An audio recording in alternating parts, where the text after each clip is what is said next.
Viewers, I hope you all are fine by the mercy of Almighty Allah. আজকে আমার আলোচনার topic হচ্ছে preposition নিয়ে।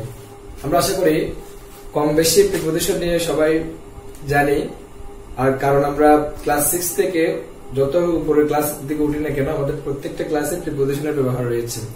তো আমরা সেই সেন্স থেকে আজকে আমি কিছু গুরুত্বপূর্ণ প্রিপজিশন নিয়ে আসছি যেগুলা একই মিনিং দিবে। আমি এখানে 10টা পয়েন্ট লিখছি এবং 10টা পয়েন্ট আমি কয়েকটা প্রিপজিশনে ভাগ করছি এবং প্রত্যেকটা পয়েন্টের প্রিপজিশন গুলোর মিনিং হবে একই।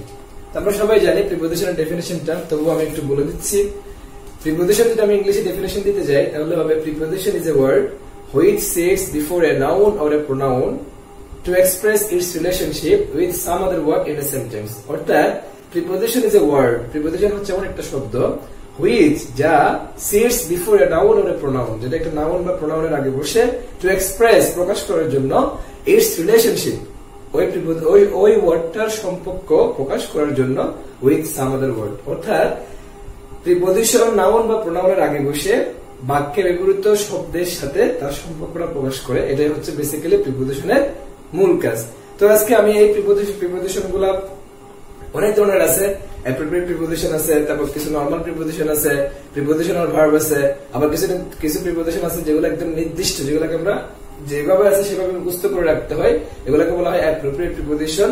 সুতরাং আজকে আমি সবগুলো প্রিপজিশন মিক্স করে ওখান থেকে 10টা পয়েন্ট সিলেক্ট করছি এবং প্রত্যেকটা পয়েন্টের প্রিপজিশন গুলোর মিনিং হবে একই। অর্থাৎ প্রিপজিশন গুলোর মিনিং হুবহু সেম। সুতরাং আজকে আমি আশা করি আমার ক্লাসটা যারা আজকে দেখবে তারা অবশ্যই উপকৃত হবে ইনশাআল্লাহ। ভিউয়ার্স, শুরু করা যাক। আমার প্রথম পয়েন্টটা হচ্ছে expert in, expert at, proficient in, efficient in, adept in, good at home in। খেয়াল করো, এখানে ধরতে গেলে ম্যাক্সিমাম হচ্ছে কি অ্যাপ্রোপ্রিয়েট প্রিপজিশন এবং এখানে প্রত্যেকটা মিনিং হলো পারদর্শী, দক্ষ, পারদর্শী অথবা দক্ষ, যে কোনো একটা বললেই হবে। তাহলে আমরা এইদার দক্ষ বলবো অথবা কি পারদর্শী বলতে পারি। ওকে, আশা করি সবাই খুব এনজয় করবে ইনশাআল্লাহ। নেক্সট ওয়ার্ড হচ্ছে depend on, rely on, count on, hang on, trust to. বুঝতে পারতেছো? এই যে ডিপেন্ড অন মিনিং তো আমরা সবাই জানি, বেশ মানে ম্যাক্সিমাম জানার কথা। অর্থাৎ ডিপেন্ড অন মানে হচ্ছে নির্ভর করা, তাহলে এটা করতে হবে নির্ভর করা। তার মানে আমাদের এই 2 নম্বর পয়েন্টে যতগুলো প্রিপজিশন আমি নিয়ে আসছি সবগুলো প্রিপজিশনের মিনিং হবে নির্ভর করা। We must rely on Almighty Allah. We must depend on Almighty Allah. That's it. মানে whatever, তুমি যে কোনো এক্সাম্পল বানাতে পারবে এই প্রিপজিশনগুলো দিয়ে। এবার সব beneficial to, conducive to, useful to এবং good for, এগুলোর অর্থ হচ্ছে উপকারী। নেক্সট ওয়ান আমরা বলতে পারি প্রিপজিশন এই যে বেনিফিশিয়াল টু, কন্ডিসিভ টু, যে প্রিপজিশন গুলো বললাম এগুলো আমরা প্র্যাকটিক্যাল লাইফে ব্যবহার করতে পারি। যেমন আমরা বলতে পারি morning walk is beneficial to our health. একইভাবে বলতে পারি কন্ডিসিভ টু, অর্থাৎ আমরা বলতে পারি morning walk is conducive to our health, অথবা বলতে পারি কি to take a balanced diet is good for our health. Whatever, তুমি যে কোনো এক্সাম্পল বানাতে পারবা। নেক্সট ওয়ান হচ্ছে detrimental to, injurious to, hamperable to, harmful for. এর অর্থ হলো ক্ষতিকর, অর্থাৎ যা আমাদের জন্য ক্ষতিকর ওই ক্ষতিকর জিনিসটা বোঝানোর জন্য আমরা 4 নম্বর পয়েন্টে প্রিপজিশন গুলো ইউজ করতে পারবো। যেমন আমরা যদি বলি smoking is injurious to health, smoking is detrimental to health. তারপরে আমরা বলতে পারি over exercise is hamperable to our health. That's it. Next one laugh at, sneer at, jest at, smile at, look down upon. এটার অর্থ হচ্ছে ঠাট্টা করা, তামাশা করা বা হ্যাঁ করা, কাউকে হ্যাঁ প্রতিপন্ন করা। তো আমরা এখান থেকে তামাশা করা লিখি, তামাশা করা হতে পারে বা কি কাউকে হ্যাঁ করা হতে পারে। তো আমরা যদি বলি don't look down upon the four, মানে গরিব থেকে তুমি ছোট বড় দেখিও না বা হ্যাঁ করিও না। তাহলে আমরা যদি বলি don't smile at the poor, don't smile at the needy, তুমি গরিবদেরকে দেখে হাসিও না, ওদের সাথে তামাশা করিও না, ঠাট্টা করিও না, দ্যাটস ইট।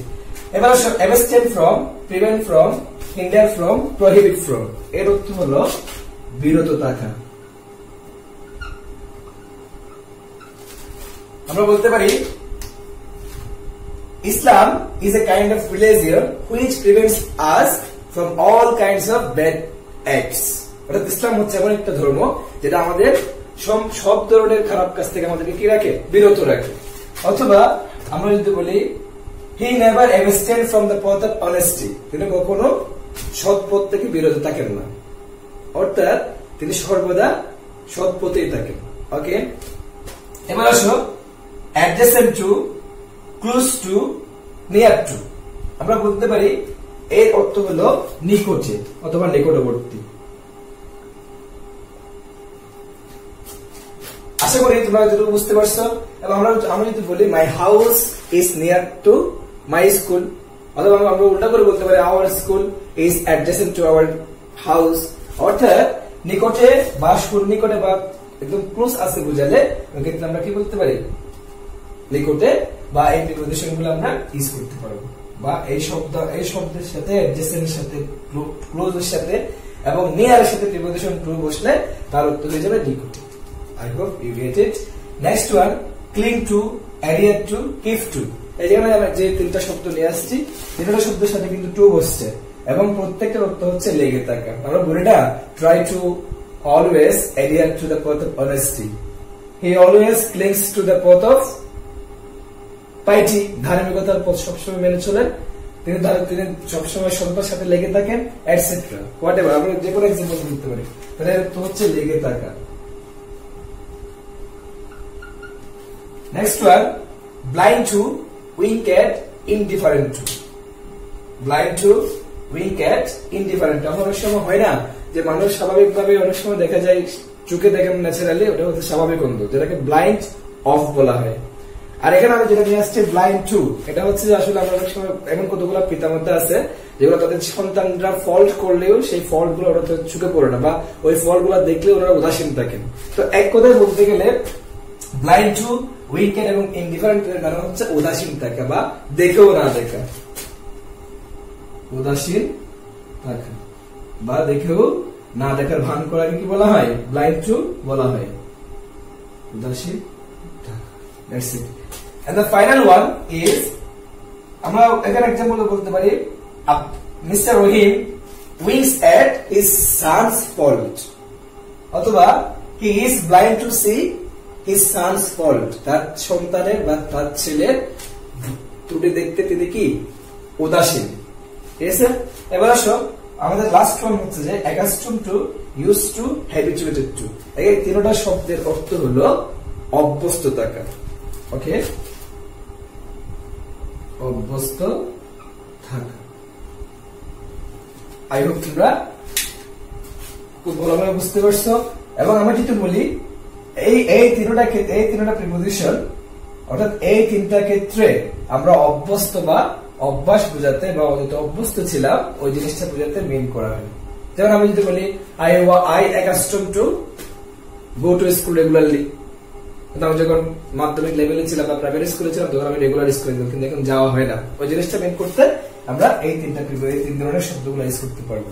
এবং এখানে আরেকটা জিনিস মনে রাখতে হবে, point to be noted that যদি আমরা এই যে accustomed to, used to এবং habituated to এই তিনটা শব্দ যদি ইউজ করি, তাহলে এক্ষেত্রে যদি প্রথমে যদি বিভাগ থাকে, খুব ভালোভাবে মনে রাখতে হবে টু এর পরে সবসময় কি হবে, আইএনজি ফর্ম হবে। এই জিনিসটা মনে রাখবা। তো আশা করি সবাই আমার এই ছোট্ট লেকচারটা সবাই বুঝতে পারছো, এবং ইনশাআল্লাহ আমি প্রিপোজিশনের উপর নেক্সট পর্যায়ক্রমে ইনশাআল্লাহ ভিডিও দিতে থাকবো। এবং তোমরা ততক্ষণ পর্যন্ত ভালো থাকবা, সুস্থ থাকবা, এবং দেখা হবে ইনশাআল্লাহ নেক্সট ক্লাসে। ততক্ষণ পর্যন্ত তোমরা keep watching Adnan academy channel. All the best. আল্লাহ হাফেজ। আসসালামু আলাইকুম।